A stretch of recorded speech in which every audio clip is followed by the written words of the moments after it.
it may seem like a very strange topic to have an entire book called The Great Kosher Meat War of 1902. But when I saw this book being discussed in an online article, I knew that I had to buy it because of the subtitle. The subtitle was Immigrant Housewives and the Riots That Shook New York City. If you don't know what the book looks like, this is what it looks like, and it's available on Amazon, and it's a very, very interesting read.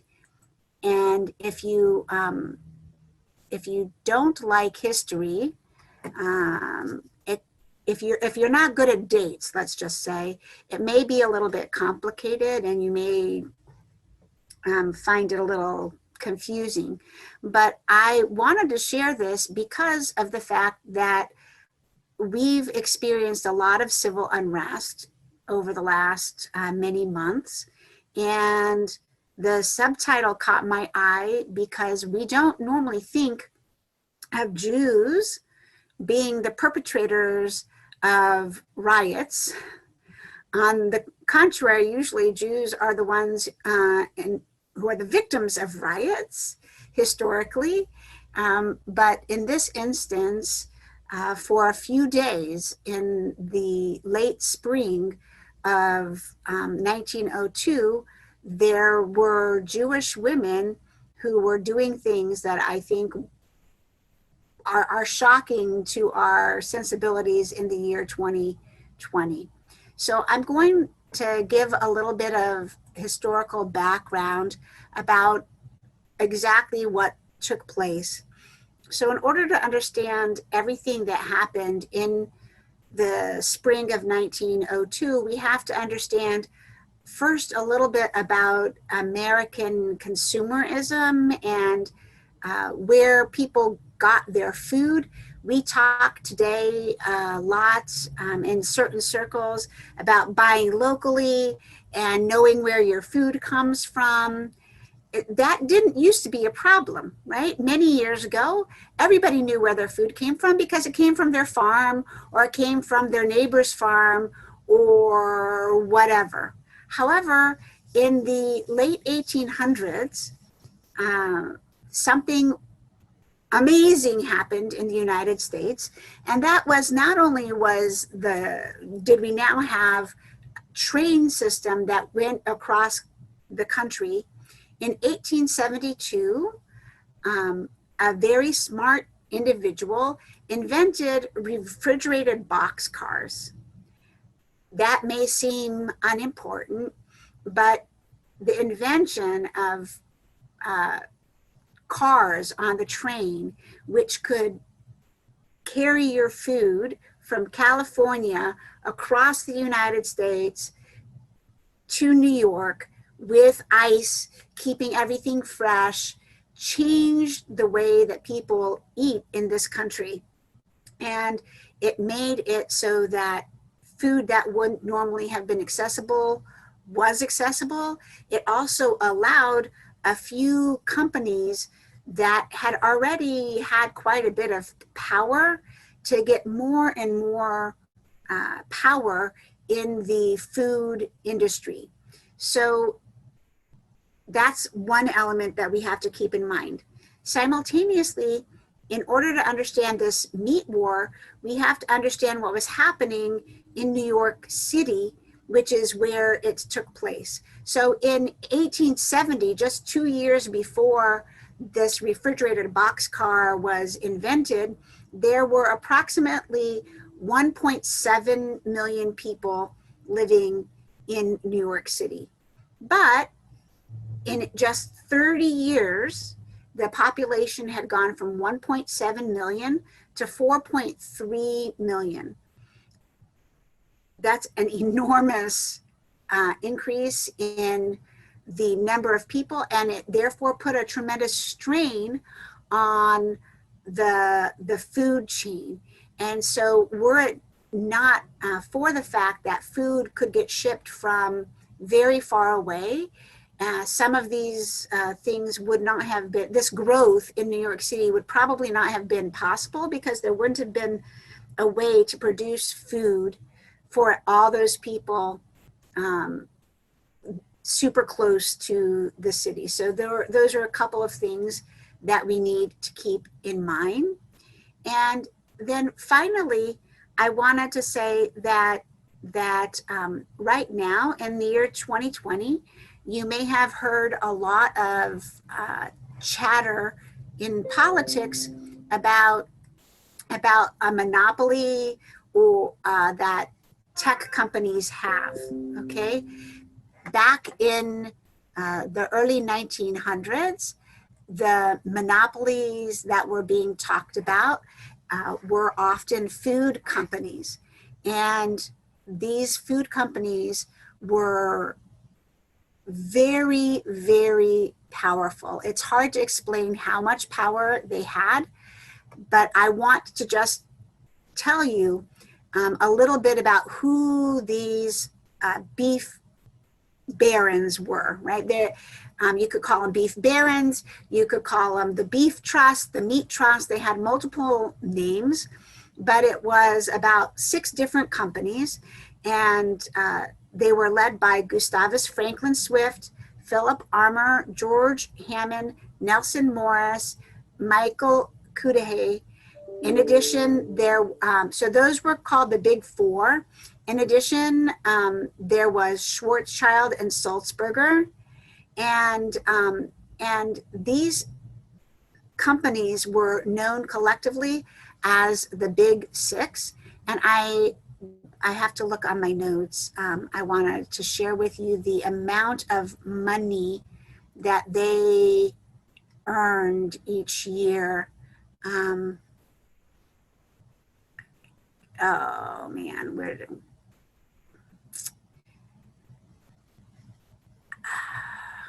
I took a lot of notes and I'm trying to find it in my notes. I can tell you that I'm not finding the number of the dollar amount in, oh, here we go. In 1902, according to the New York Sun, the beef trust, the beef business in the United States amounted each year to 600 million. That's in 1902 dollars. 1902 dollars, 600 million equals $17.6 billion today. So if you want to understand the amount of power that these people, these companies had, that's an enormous amount of monetary power that they had over the consumers. So that was a little bit of background information. Now, of the people in this beef trust, a number of them, including Nelson Morris and Sulzberger and Schwarzschild, they were all Jews, okay? And when the meat started coming across from far away in the United States, it enabled the meat to last longer, and it enabled the people who were selling the meat to make more money on it because it was cheaper to ship carcasses of meat versus live animals, right? And because the live animals, about 6% of them died in transit all the time. In addition, the average steer that would get shipped across country could lose in the shipping process 250 pounds of weight because of the stress of the shipment. The carcasses didn't lose any weight. They didn't have to worry about dying. They didn't have to worry about loss of product. And so it was much more lucrative for them to do that. And so they just were making more and more and more money. There was one problem for Jews in New York City, and that was that the vast majority of Jews in New York City from Eastern Europe were incredibly strict on kashrut. So I don't know how many of you keep a kosher home. I don't know how many of you observe the rules all the way or part way or even understand them. But in order to understand what was happening in New York City, you have to understand the centrality of the observance of kashrut for the people whose lives were being dominated by it. And it was not like the year 2020, where you could say, well, I don't have access to kosher meat, therefore I'm going to eat Morningstar Farm sausage patties and I'm going to eat vegetarian. They didn't have these kinds of options that we have today. So it was kosher food or treif. That was really their choice. And the vast majority of East European Jews would rather basically go hungry than eat treif.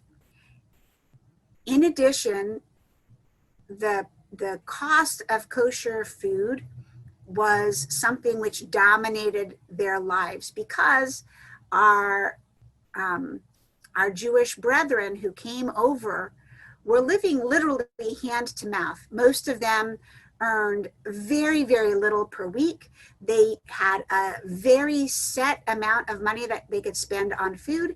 And if the prices went even up a penny or two, it would dramatically impact their families. And so a few things about the added burden of keeping kosher while trying to maintain a budget. So if you were going to be keeping kosher, there is an automatic expense in the food, because unlike regular animals, regular kosher or regular steer or cows, you can see, if you look at this picture, only half of any steer can be kosher. Or at least, let me rephrase that. In 1902, when it was still incredibly difficult to pull out the veins of the back, on the back half of the animal, only, you can see, only the front half is kosher. By the way, if you're wondering where ground beef comes from, because that's my main thing that I eat meat wise, is the ground beef comes from right here where it says plate. Okay, so only the front half of an animal traditionally was kosher. So 50% of the animal wasn't kosher. In addition to that, the process of making sure that something was kosher was such that it was even more difficult to make sure that the meat was kosher and to make it so that it was affordable. So how was an animal determined to be kosher or not? So what would happen is that a shochet, that is the Hebrew word for somebody who does kosher slaughter. In Yiddish, it's pronounced more like a shoichet. But the shochet would be a pious Jew who had a very steady hand and a very strong stomach, okay? I'm going to tell you the process of kosher slaughter, so you just have to be prepared, okay? I just am warning you, please be prepared. These are the knives that are used for kosher slaughter. They are not little tiny knives, okay? It's about 2 feet long. Now, one is used for the slaughter itself, and one is used, the big one is used for the slaughter. The smaller, narrower one is used for the deveining. Okay, so for an animal, for a cow, let's say, to be kosher, here's what would happen. The animal would be led forward with a covering over their face so as to keep them calm. Their neck would be nudged down. The shochet would pull out the knife, would run a fingernail over the edge of the knife. The knife had to be perfectly smooth. If the knife wasn't perfectly smooth, they would have to pause and make it so that that it would sharpen it so that it would become smooth, because it had to be so smooth that they could just do the slaughter in one fell swoop. So the animal is there with the hood over the face, the neck is brought down. The shochet then would splash some water over the animal's throat, say a blessing, and then it would take the bigger of the two knives and slash it in one movement across the trachea and the esophagus. It would have to be a cut deep enough that it would lose consciousness within 2 or 3 seconds. Okay.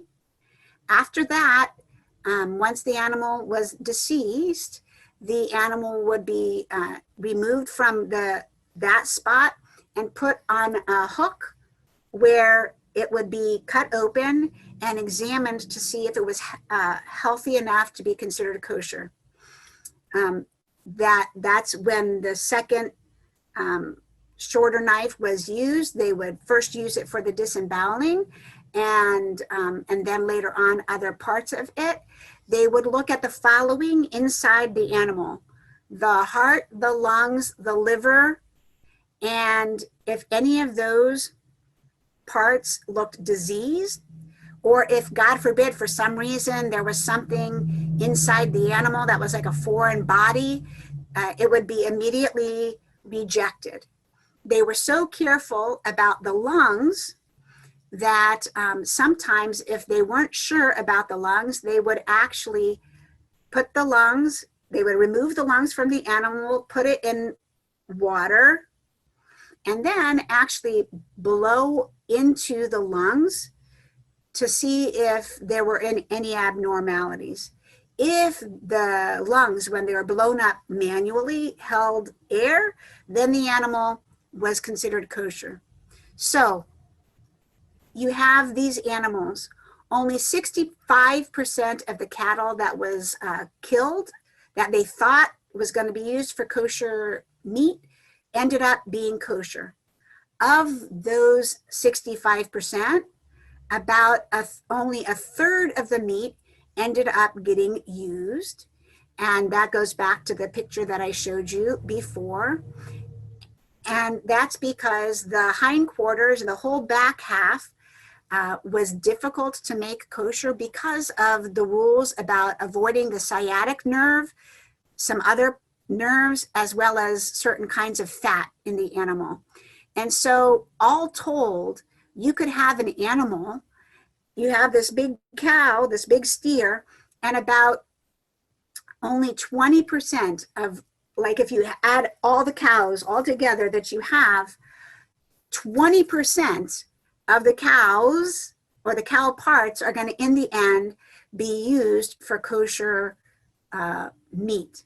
All the rest, it has to be sold to non-Jews because it's not usable for Jewish people. So this meant that the kosher meat was significantly more expensive than other meat. On top of that, I explained that the prices of the meat could drop when it was brought across country, but because of the fact that kosher meat has to have all the blood removed, you had to have it quicker than other meat, because after 72 hours with the blood inside the meat, it can't ever be considered kosher.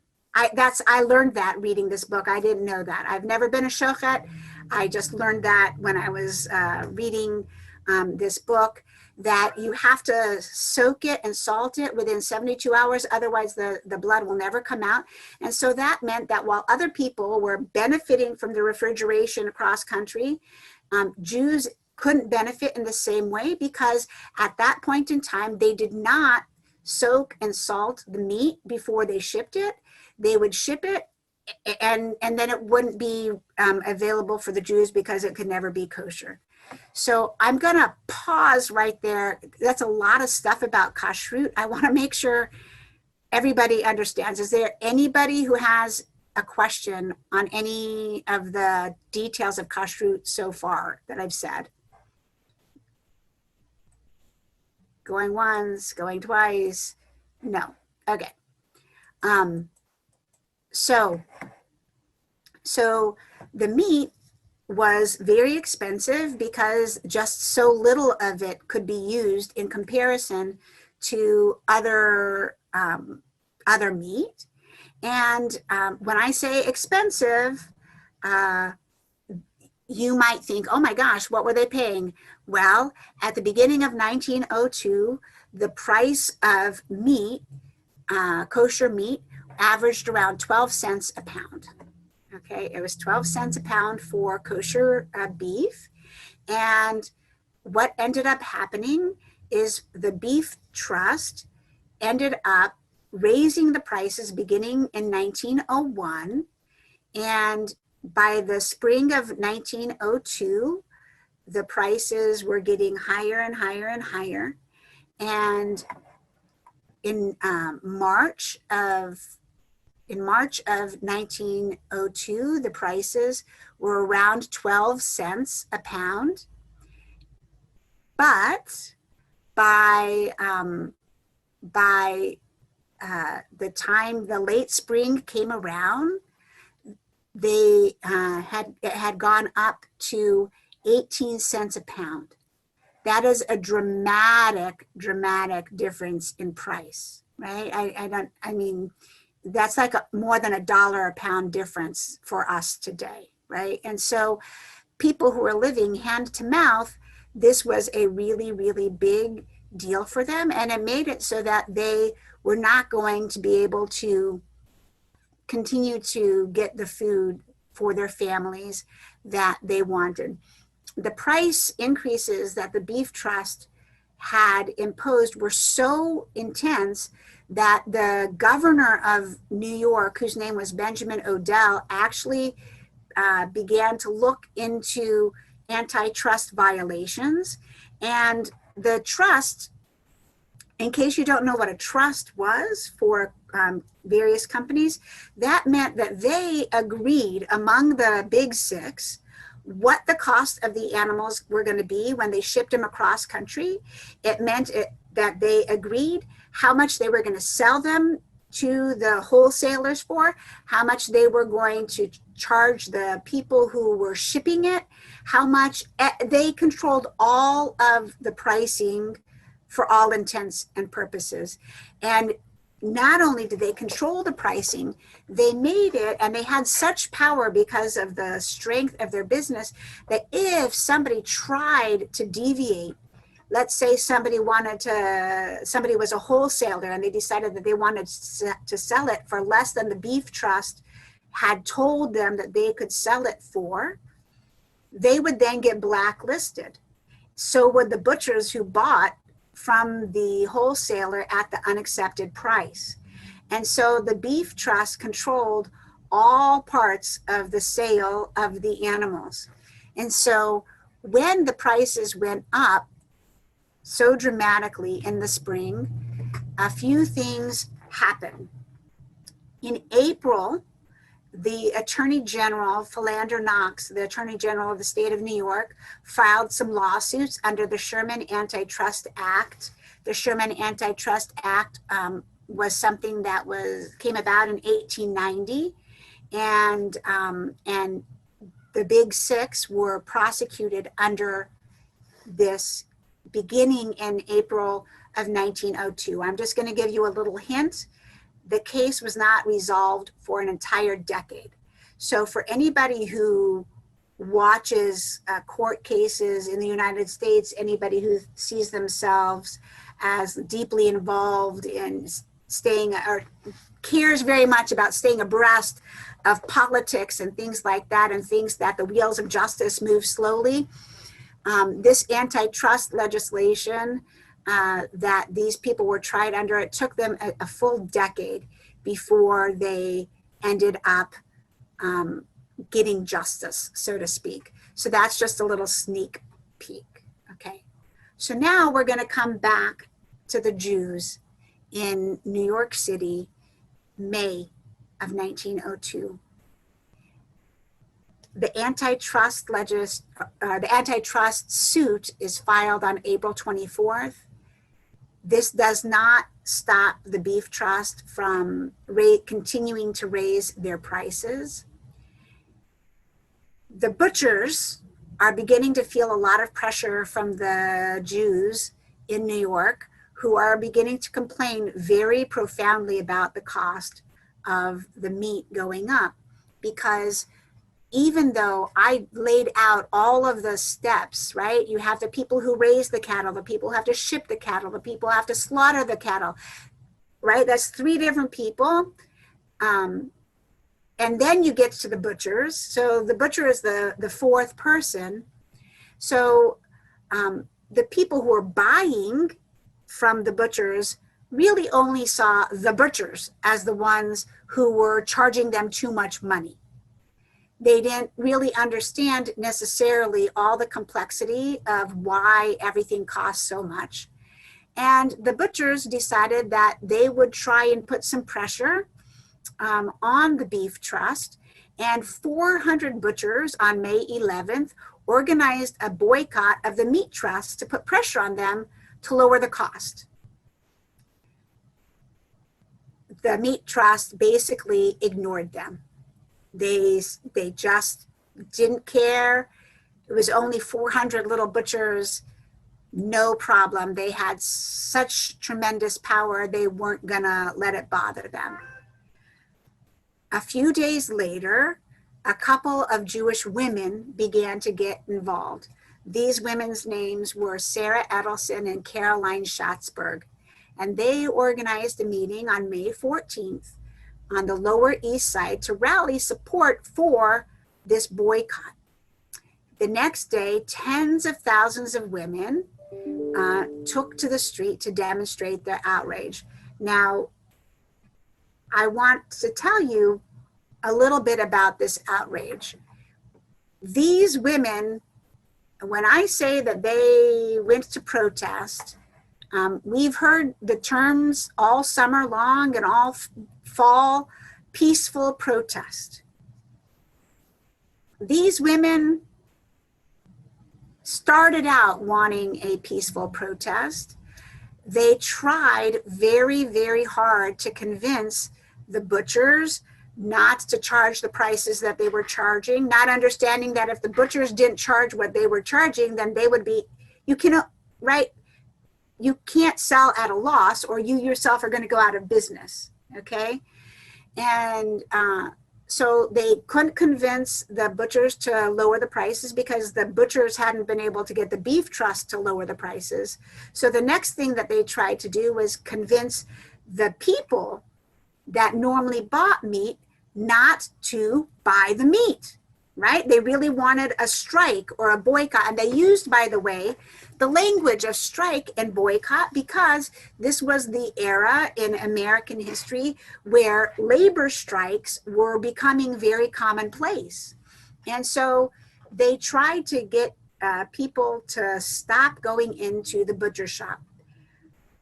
They were successful with some people, but they weren't successful with everybody. So though they met on the 14th and organized on the 15th, when people were still crossing the lines, on the 15th, here's the situation. Sarah Edelson and her cohort had organized groups of 5 women at a time to stand in front of hundreds of different kosher butchers in New York City. And those 5 women stopped everybody that was going into the butchers. And when they were unsuccessful at stopping these women from buying this meat that they felt needed to be boycotted, all heck broke loose. And all of a sudden, true riots broke out. And I'm just going to read you a small portion from one document that I wrote down. So they were protesting the price from 12 cents to 18 cents a pound. The crowds confiscated meat from the women who had purchased it from kosher butchers, and they destroyed the meat. Okay. And the Herald reported an excitable and aroused crowd roamed the streets, armed with sticks, vocabularies, and well-sharpened nails in an effort to keep other women from purchasing kosher meat. One woman complained that her husband was sick and needed to eat beef to recover. She was told by a woman in a traditional shidduch that a sick man could eat treif meat, and so she must abide by the boycott. By the end of the day, the police had arrested 85 persons, 70 of them Jewish women, for disorderly conduct. That was the very mild version. I didn't want to read you all the really bad stuff. So these women, they destroyed the shops. They broke all the windows in many of the shops. They stole the meat right out of from behind the counters of the shops. They not only took the meat, and then they made it inedible. So we've seen riots over the last year in many cities here in the United States. As part of these riots, one of the things that is shocking over and over is that people use the riots as an excuse to loot, okay? This is not what those women were doing. They were not taking the meat for themselves. They wanted to make sure that the meat was completely unusable. So they took the meat, they stomped on the meat, they poured kerosene on the meat, they threw the meat on the ground. Nobody was allowed to have access to the kosher meat because they felt that the only way for the butchers to do something was to really feel the pain of nobody's going to buy. If everybody's meat that they buy is made useless, nobody's going to go back out and buy anymore. And then the butchers aren't going to have anything to sell. And then they're going to really start to suffer. And then they're going to really, really try and do something about the price of the meat. And so these things got violent. Some of the butchers tried to protect their shops, and the women attacked them. And then the police came, and the police attacked the women.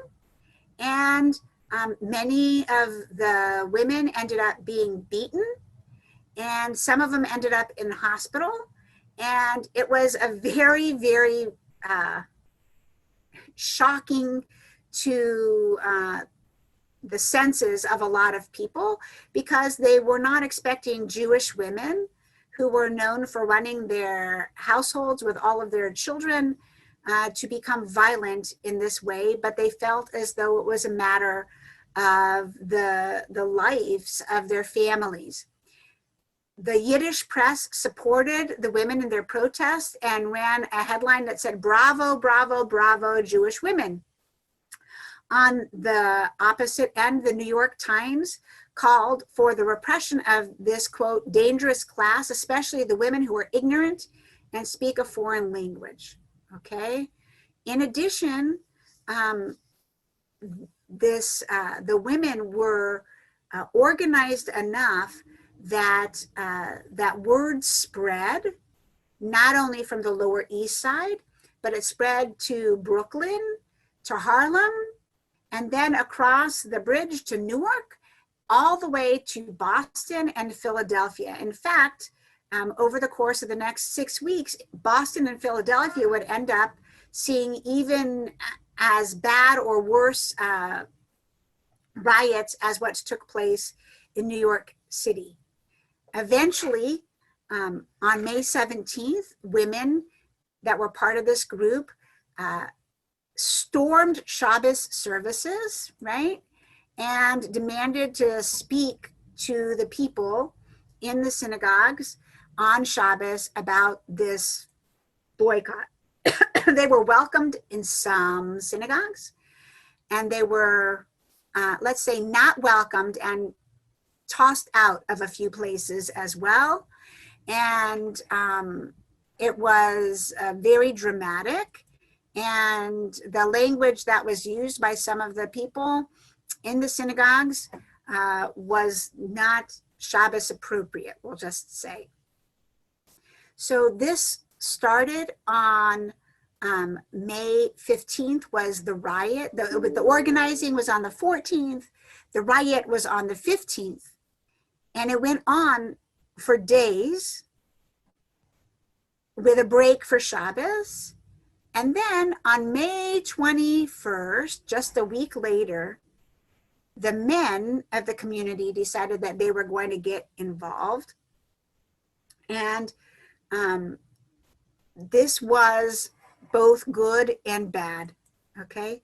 It was bad because the women had stepped up and were trying to do something to help their families.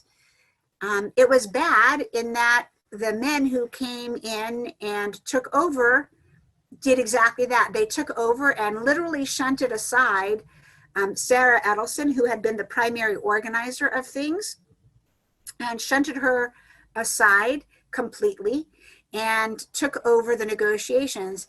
And they combined with the socialists and the labor unions to end up coming up with a solution, since they felt as though they couldn't win with the beef trust. They temporarily made their own cooperative shops, and people bought into the beef butcher cooperatives, and in that way they were able to bring down the prices. Simultaneously, the retail butchers agreed that they would go along with the boycott, and hundreds of them agreed not to sell at the price that the beef trust had set. And then finally, on the 27th of May, the Orthodox religious leaders sided with them. And then miraculously, by June, I better check let me check. I want to say June 5th. Yeah. By June 5th, the official strike ended and meat returned to being 14 cents a pound temporarily. All kinds of stuff took place in between those 3 weeks of trouble.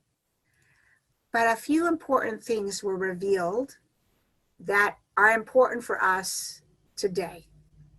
The first is that the women learned the power of organizing and the danger of violence, because they lost a lot of support when they allowed things to get violent.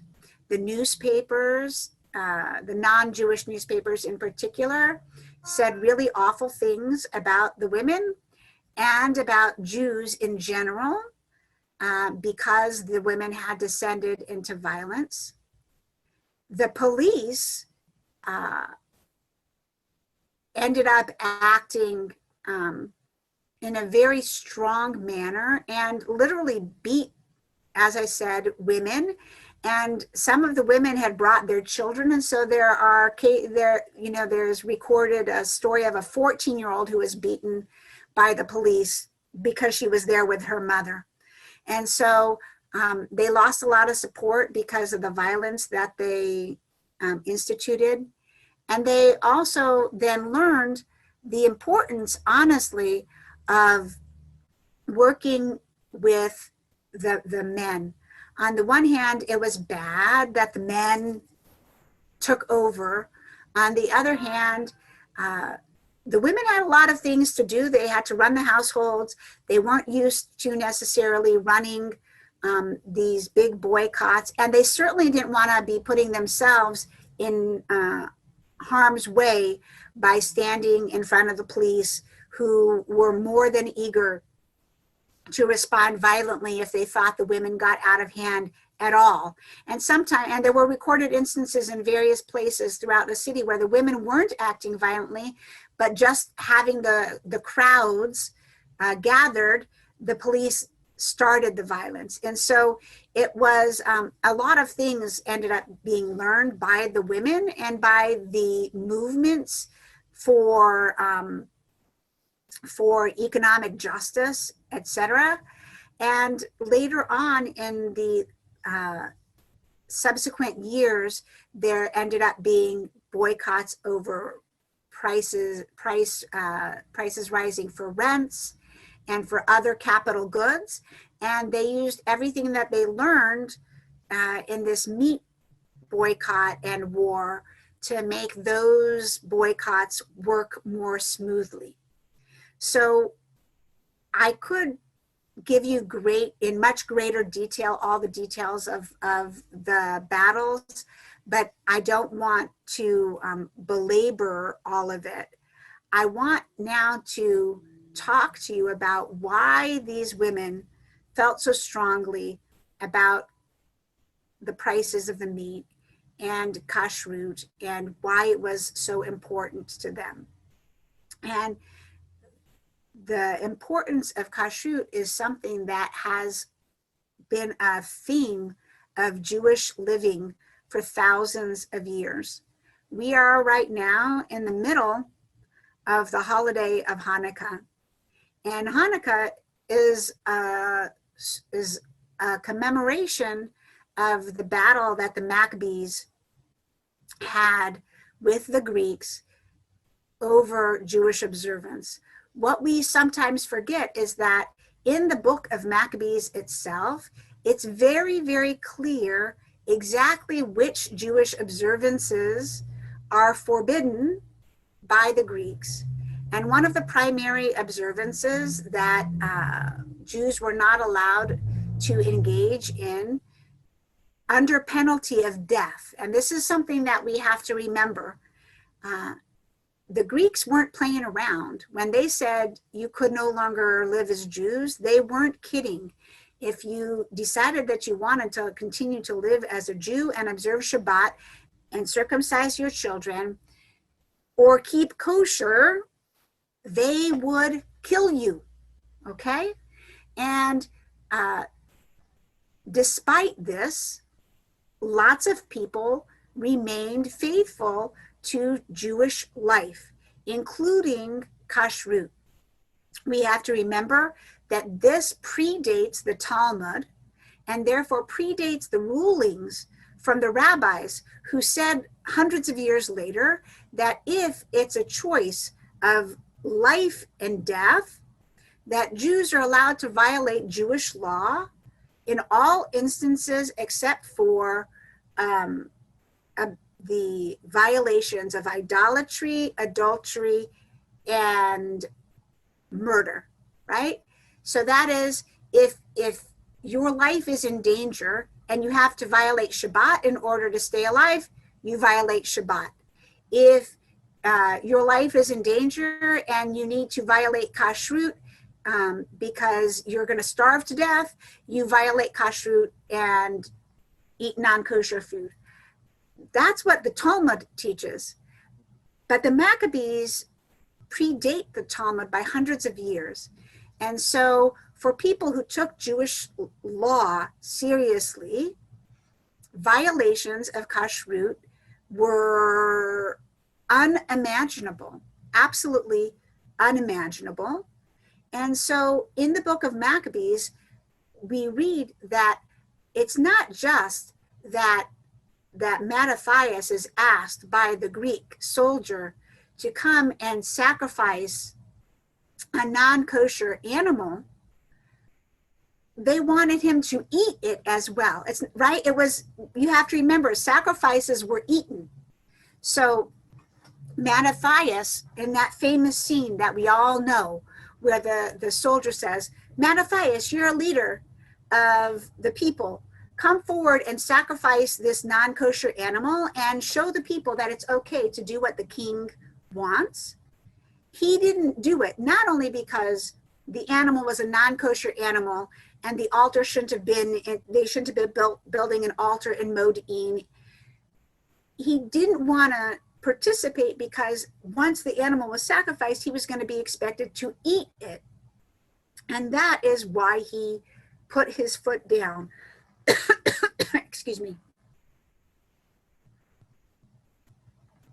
He didn't want to eat non-kosher food, and that was the precipitating event for the Maccabees to step forward and say, those who are for God, follow us, and those who want to fight for freedom, follow us. So the centrality of Kashrut goes back a very, very long time. And the Maccabees risked their life for the privilege of eating kosher food. There are, in addition to the Maccabees, there are two other components of Kashrut that are related to the Hanukkah story. And they also are related to the role of women in the Hanukkah story.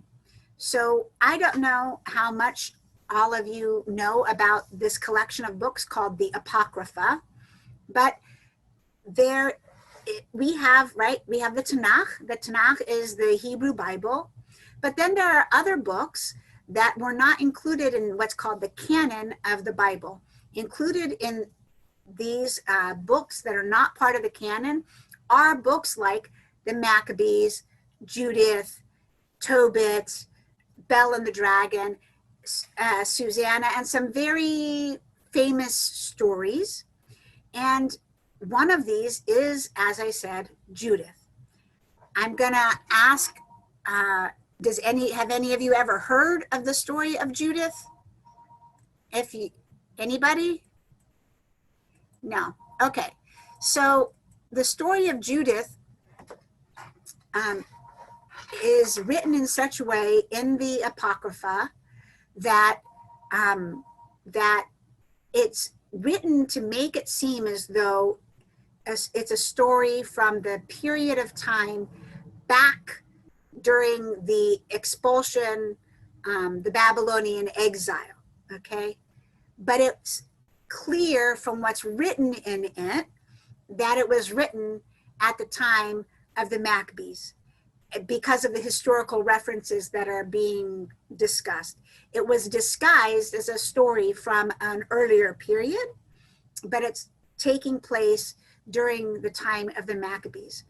In the story of Judith, Judith is a pious widow, a pious Jewish woman, right? The name Judith means Jewess.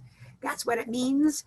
So she's representing the pious Jewish women of the period. She is a widow, and she finds out that this general is coming to coming with an army to destroy Jerusalem.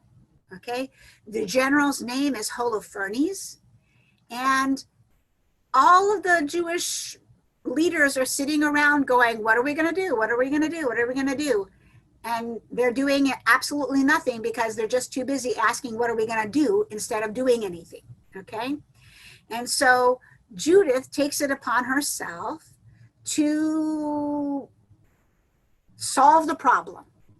And so she dolls herself, she takes off her widow's garb, she puts on pretty clothes, makes herself look very alluring, and goes and stands in front of the camp of the army and asks to be brought to the general.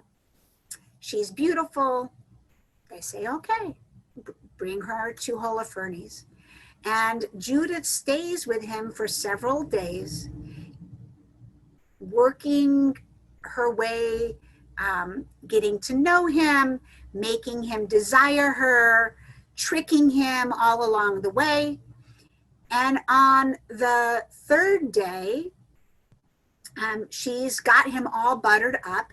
He thinks, tonight's the night. I'm finally going to get some action, is what I'm going to call it. And he thinks this because she convinces him that tonight's the night. What she does is she offers him a lot of food, and she herself doesn't eat what she's offering to him. And what does the text tell us she says to him? He says, eat some of this food. There's so much wonderful food. She says, I can't eat this food because your army brought it, and I can't eat it because it's not kosher. But I want you to eat it, and I will serve it to you. And she gives him this food. And what is the food? The food is salty cheese, and he needs to wash it down. And he washes it down with wine. And he eats more cheese and more salty food and drinks more wine to wash it all down, to the point where he's completely drunk, blackout drunk. And she is able to take a big old knife and chop off his head. And she puts the head in a bag, and she walks right out of the tent. And the general of the army is dead. And in the morning, basically, the army disperses, because without a general, they don't know what to do. And so Judith is able to trick Holofernes into getting himself blackout drunk, while she herself stays completely sober.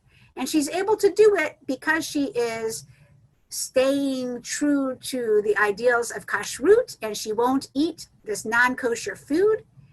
And she saves Jerusalem, at least temporarily, from being overrun by our enemies. So that's one story about Kashrut and women and Hanukkah.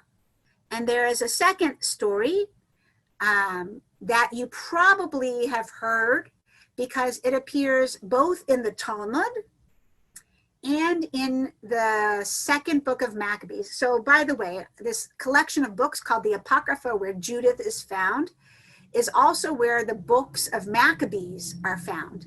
If you've ever read the book of Maccabees, the book of Maccabees is not in the Hebrew Bible. It's in this collection called the Apocrypha. And there is book 1, which is pretty historical based, but book 2 contains a lot of information and stories about the miracles and the martyrdoms that were commonplace during the period of the Maccabees.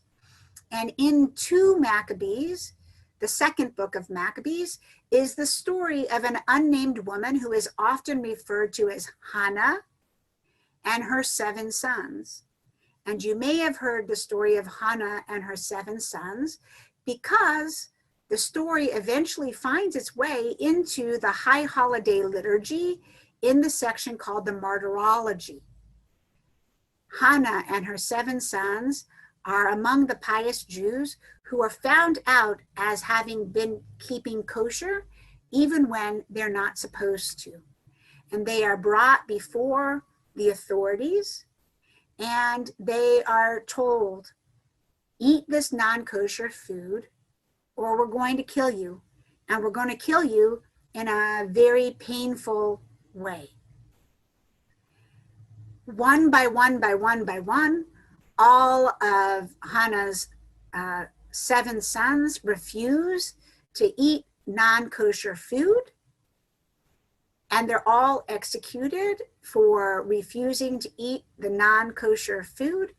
And then Hannah herself also refuses to eat non-kosher food and is executed by the Greeks because of it. And so Kashrut is intimately related to the story of Hanukkah, with these stories of these women and the choices that the Maccabees and these women made, refusing to give in and give up their Jewish identity in order to take a stand for God and their tradition. As a result of the connection between Kashrut and the women and the holiday of Hanukkah, Hanukkah in Sephardic countries is often part of the celebration on the 7th night of Hanukkah is actually a mini festival called Chag Habanot, which is dedicated to the brave women of our past. And you're supposed to eat cheese on the 7th night of Hanukkah. And you're supposed to give gifts to your daughters. And it's all in honor of these women and their dedication to Kashrut and all of those things. So the story of Kashrut in 1902 and the insistence that they needed their kosher food and they needed it at a reasonable price so that their families could survive is something that goes back all the way into the very, very far past with our people. And I don't know how much you all think about the prices of the food that you eat or how much prices go up or anything, but I just did want to share with you the cost of the food in 1902.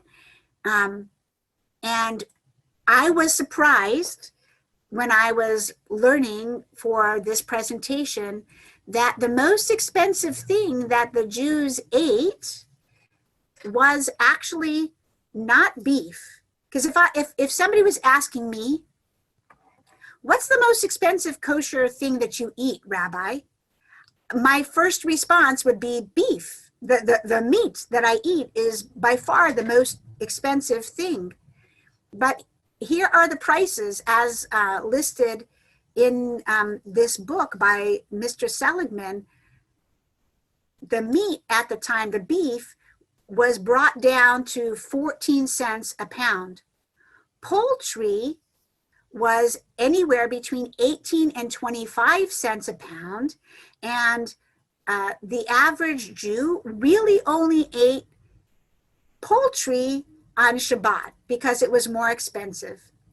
And even more expensive was fish, which went anywhere from 18 to 30 cents a pound. And guess which fish was the most expensive? If any of you have ever bought one of those jars of gefilte fish, right? Sometimes you're going to see that it says whitefish. I thought the whitefish was the expensive one. I was wrong. In 1902, the expensive one was pike, which was the most expensive food that Jews ever bought at 30 cents a pound. So the fancy gefilte fish was the whitefish mixed with pike, okay? And it was mixed with the pike because they couldn't afford to buy the pike all by itself, right? You had to mix it with a lesser quality of fish so that you could spread out the cost, buy less and eat more.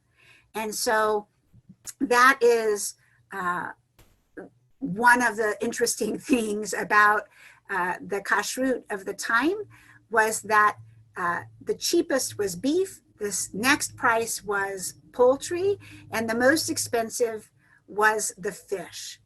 And that's exactly, I think, opposite of the way most people today would think. They would think that fish is the least expensive, followed by chicken, followed by beef. But in reality, the truth of the matter is that fish is still expensive, right? If you buy a 2.5 pounds of salmon, it's 25 pounds usually, or 25 pounds, $25, right? At like Sam's Club or Costco. And beef is only around, kosher beef, if you buy the extra lean, is $9.99 usually. So it's still that the fish is more expensive, but in my head, my brain says the beef is more expensive, even though it's not, okay? So I'm gonna pause there because that's really what I wanted to share was the role that the women had in fighting for the cost of the meat to be brought down and the connection to Kashrut and to Hanukkah. And I just wanted to let you know that when I say that that the various groups got involved they used the same tactics over and over again for at least 2 decades. And I did forget one thing that I was gonna share, and that is that one of the important things that this beef meat war revealed was some latent anti-Semitism that was in New York that people were unaware of. And so years before this beef war broke out, Jew against Jew, there was a problem in the kosher meat world in New York in that people didn't know what was kosher and what was not, because there was no standards of kashrut in the way that there had been in Europe. And some leaders of the Jewish community in New York had brought over in the 1880s a rabbi from Europe, and they named him the chief rabbi of the United States. His name was Rabbi Jacob Joseph.